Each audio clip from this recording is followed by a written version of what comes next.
Matthew chapter 5. Jesus teaches the people. When Jesus saw the crowds of people there, he went up on a hill and sat down. His followers came and sat next to him. Then Jesus began teaching the people. He said, "Great blessings belong to those who know they are spiritually in need. God's kingdom belongs to them. Great blessings belong to those who are sad now. God will comfort them. Great blessings belong to those who are humble. They will be given the land God promised. Great blessings belong to those who want to do right more than anything else. God will fully satisfy them.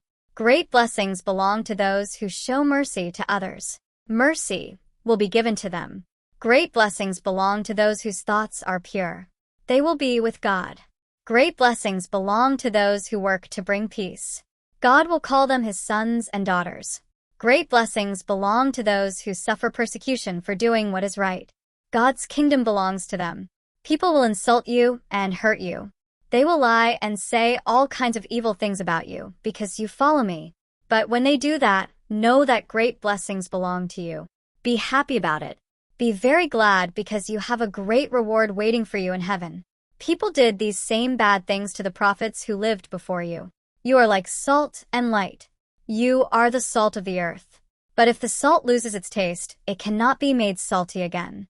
Salt is useless if it loses its salty taste. It will be thrown out where people will just walk on it. You are the light that shines for the world to see. You are like a city built on a hill that cannot be hidden. People don't hide a lamp under a bowl. They put it on a lampstand.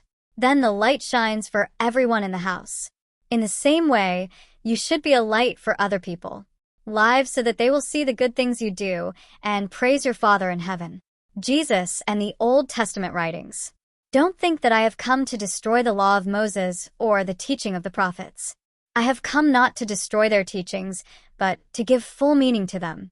I assure you that nothing will disappear from the law until heaven and earth are gone. The law will not lose even the smallest letter or the smallest part of a letter until it has all been done. A person should obey every command in the law, even one that does not seem important. Whoever refuses to obey any command and teaches others not to obey will be the least important in God's kingdom. But whoever obeys the law and teaches others to obey, it will be great in God's kingdom. I tell you that you must do better than the teachers of the law and the Pharisees. If you are not more pleasing to God than they are, you will never enter God's kingdom. Jesus teaches about anger.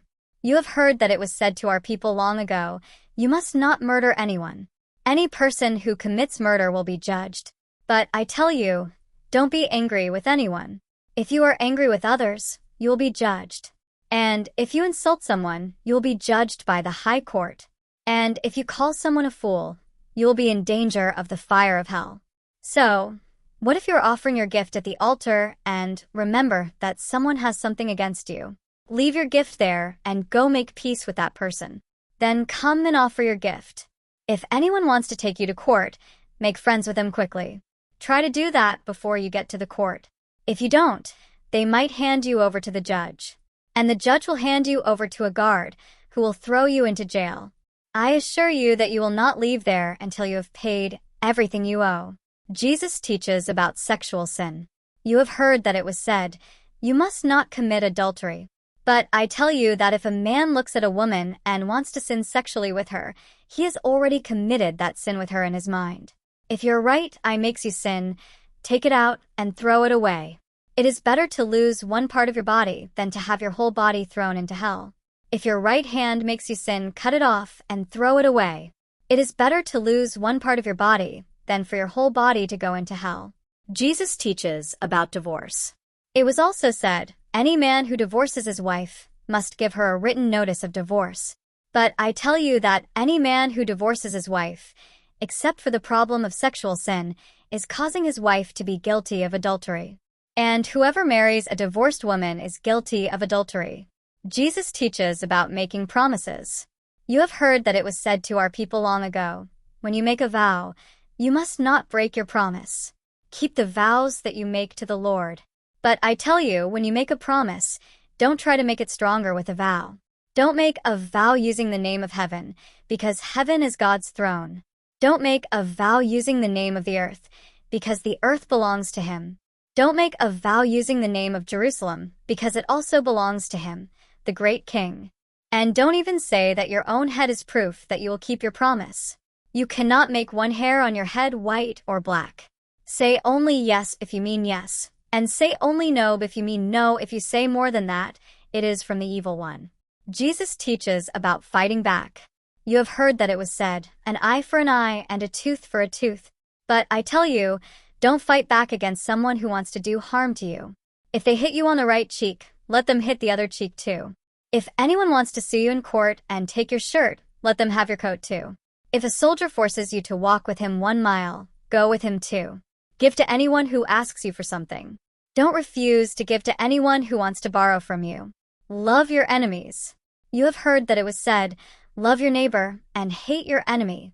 But I tell you, love your enemies. Pray for those who treat you badly. If you do this, you will be children who are truly like your Father in heaven. He lets the sun rise for all people, whether they are good or bad. He sends rain to those who do right and to those who do wrong. If you love only those who love you, why should you get a reward for that? Even the tax collectors do that. And if you are nice only to your friends, you are no better than anyone else. Even the people who don't know God are nice to their friends. What I am saying is that you must be perfect, just as your Father in heaven is perfect.